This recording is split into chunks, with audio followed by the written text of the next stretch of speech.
সে যখন চার্চে প্রবেশ করে সে দেখে যে চার্চের চারিদিকে লাশ পড়ে রয়েছে। প্রবলি সেই মানুষগুলো সেখানে প্রে করতে গেছিল যাদের মধ্যে সেই ইনফেকশনটা ছড়ায়। মানে সব থেকে নিরাপদ এবং পবিত্র স্থানটাও সেই মুহূর্তে একটা। জাস্ট ইম্যাজিন করুন যে আপনি কোনো একটা কারণে আপনি হসপিটালে ভর্তি হলেন, কোনো একটা দুর্ঘটনা হতেই পারে, এবং যখন আপনার হুঁশ আসলো আপনি তখন দেখছেন যে হসপিটালটা জাস্ট ফাঁকা, কেউ নেই। আপনি হসপিটাল থেকে বাইরে বেরোলেন এবং তারপরেও দেখলেন যে কেউ নেই সেখানে, গোটা শহরটাই ফাঁকা, জাস্ট একটা অ্যাব্যান্ডেন সিটি। তখন আপনার রিয়াকশনটা কেমন হতে পারে? ওয়েল, আজকে একটা জম্বি সিনেমা নিয়ে কথা বলছি এবং এটা আমার দেখা সব থেকে সেরা জম্বি সিনেমা, মানে বেস্ট। এটা মোটামুটি মার্কেটে বহু জম্বি সিনেমা আপনারা দেখেছেন, হয়তো কিছু কিছু সিনেমা আপনাদের বেস্ট রয়েছে, তবে 28 ডেজ লেটার সেগুলোর মধ্যে সব থেকে অন্যতম, কারণ এই সিনেমাতে কোনো আবেগ, কোনো বাচ্চাদের কন্টেন্ট নেই। এখানে একদম রিয়েলিস্টিক গোর কন্টেন্ট দেখানো হয়েছে। মানে জম্বি অ্যাপোক্লিপস আসলে মানুষ যখন জম্বিতে পরিণত হয়, যে ভয়ানক সিচুয়েশনটা তৈরি হয় না, সেই জিনিসটা আমরা এখানে দেখতে পেয়েছি।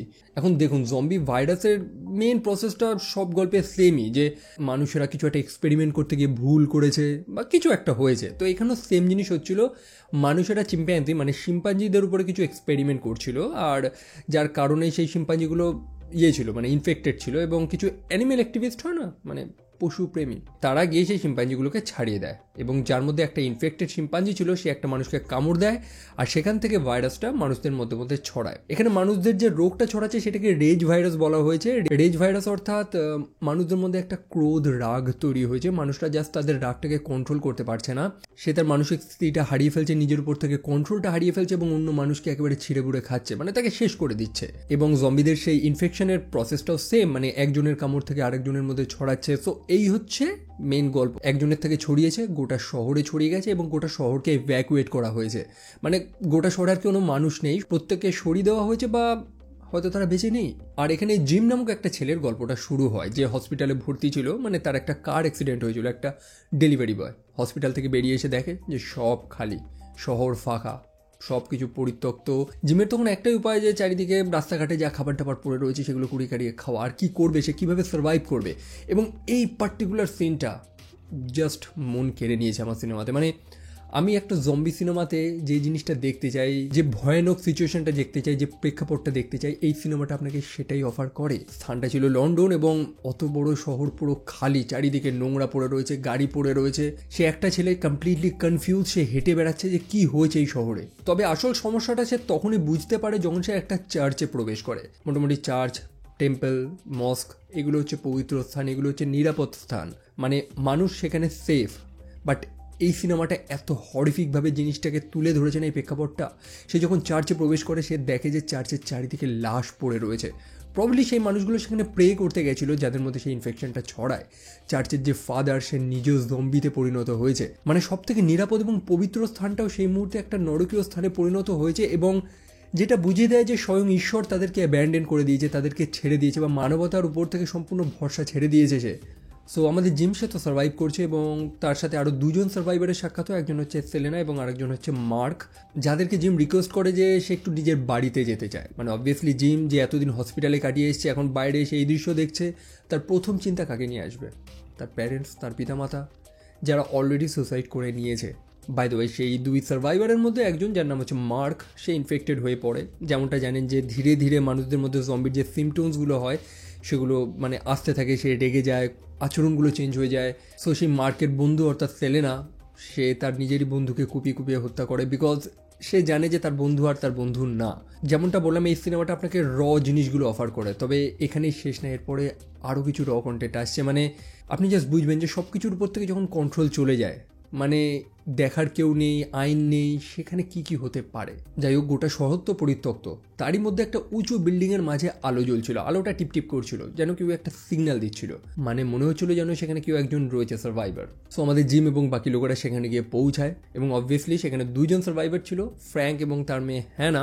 তবে তাদের কাছে খাদ্য মজুদ নেই, তারা বৃষ্টির জলকে কালেক্ট করে পানীয় জলে পরিণত করেছে সেটাকে, তবে খাবার তো নেই। খাবারের জন্য তাদের বাইরে তো বেরোতে হবে। একই সাথে তারা এই শহরে কতদিন সার্ভাইভ করবে?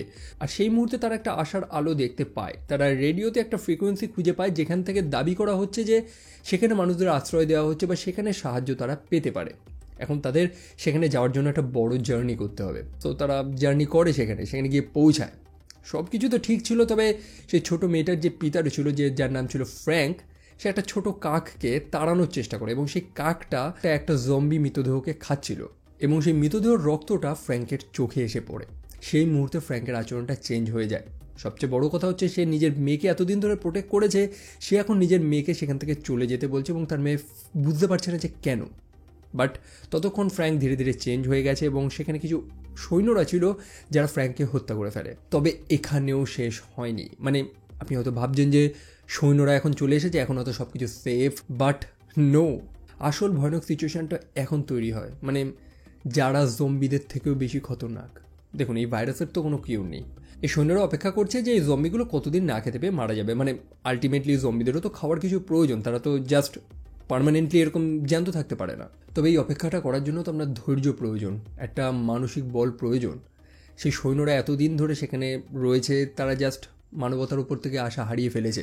কারোর কাছে কোনো ভরসা নেই, বহু সৈন্য আত্মহত্যা করছে। সেখানে যে তাদের লিডার ছিল অর্থাৎ কর্নেল হেনরি, সে তার মানুষদের একত্রিত করে রাখার চেষ্টা করছে, যেটা করাটা খুবই কঠিন। আর সেই কারণে সে তার সৈন্যদের প্রমিস করেছে যে সে তাদের কিছু মেয়ে জোগাড় করে এনে দেবে। অতগুলো ছেলে সৈন্য তারা জাস্ট ওখানে রয়েছে, দিন ওরমভাবেই কাটাচ্ছে, এক জায়গায় পড়ে রয়েছে, তাদের মাথাটা খারাপ হয়ে যাচ্ছে, তারা ডাইভার্ট করার মতন কিছু একটা চাইছে। সেই মুহূর্তে তারা চায় যে কোনো মেয়ে আসুক তাদেরকে মনোরঞ্জন দেবে বলে, তাদেরকে একটা স্যাটিসফ্যাকশন দেবে বলে।